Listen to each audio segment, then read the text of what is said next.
अस्सलामुअलैकुम वरहमतुल्लाहि वबरकातुहू। मैं आपको खुश आमदीद करता हूँ अपने यूट्यूब चैनल बेसिक कुरान 2.0 पर। आज का हमारा दर्स है वो है तख्ती नंबर 18, तशदीद मा तशदीद। एक तशदीद के बाद अगर दूसरी तशदीद आए तो वहाँ हम किस तरह पढ़ सकते हैं। अगर आपने मेरा वीडियो नंबर 26 नहीं देखा तो वो आप ज़रूर देखिए, उसमें हमने तशदीद का बयान बड़ी वजाहत के साथ बयान किया है, तो वो वीडियो आपको ज़रूरी देखना है। उसमें हमने तशदीद के कायदे बयान किए हैं कि तशदीद को हम किस तरह पढ़ सकते हैं। तो यहाँ पर हमारा जो दर्स है ये है तशदीद मा तशदीद।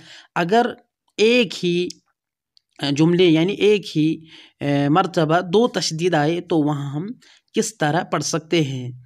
तो अगर हम पहली यहाँ पर जो मिसाल है इसमें देखेंगे तो यहाँ पर दो तशदीद आई है, इन हरूफ पर यहाँ पर दो तशदीद आई हैं, तो ये हम किस तरह पढ़ सकते हैं। तो सबसे पहले मैं आपको ये कहना चाहता हूँ कि तशदीद को हम दो मरतबा पढ़ते हैं, एक पीछे वाले हरूफ के साथ और दूसरी मरतबा जिसके ऊपर तशदीद हो उसको हम अलग से पढ़ते हैं। मगर यहाँ पर दूसरी तशदीद, पहली तशदीद के बाद यहाँ पर दूसरी तशदीद आए तो यहाँ हम इस तरह पढ़ सकते हैं, जैसे कि मैं पढ़ूँगा आइन लाम ज़ेर इल, लाम या ज़ेर ली, इल्ली, यावा पेश यू, इल्लियू, नून ज़बर न, इल्लियून। तो सबसे पहले जो तशदीद है इसको हम पीछे वाले हरूफ के साथ मिलाएंगे, आइन लाम ज़ेर इल। तो दूसरी यहाँ पर जो तशदीद है इसको हम पीछे वाले हरूफ के साथ मिलाएंगे, जैसे लाम या ज़ेर ली। और जो दूसरी तशदीद है इसको हम अलग से पढ़ेंगे, या वापेश यू, इल्लियू, नून ज़बर न, इल्लियून। या ज़ा ज़बर यज़, ज़ा कैफ ज़बर ज़क, यज़्ज़क, कैफ खड़ा ज़बर क्या, यज़्ज़क।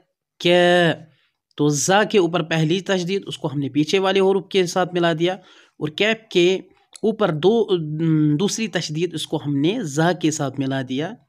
तो फिर बाद में हमने कैफ के ऊपर जो तशदीद है उसको हमने फिर से अलग पढ़ा, या ज़ा ज़बर यज़, ज़ा कैफ ज़बर ज़क, यज़्ज़क, कैफ खड़ा ज़बर क्या, यज़्ज़क। या दाल ज़बर यद, दाल कैफ ज़बर ज़क, यज़्ज़क, कैफ ज़बर क्या, यज़्ज़क। रा पेश रू, यज़्ज़क्करू। ज़ा पेश मुज़, ज़ा मीम ज़बर ज़म, मुज़्ज़म, मीम ज़ेर मी, मुज़्ज़म्मी, लाम पेश लू, मुज़्ज़म्मिलू। मीम दाल पेश मुद, दाल सा ज़बर दस, मुद्दस्सा ज़ेर से, मुद्दस्सी, रा पेश रू, मुद्दस्सिरू। तो यहाँ पर दाल के ऊपर तशदीद है, तशदीद को हमने पहले वाले हरूफ से मिला दिया, मीम दाल पेश मुद।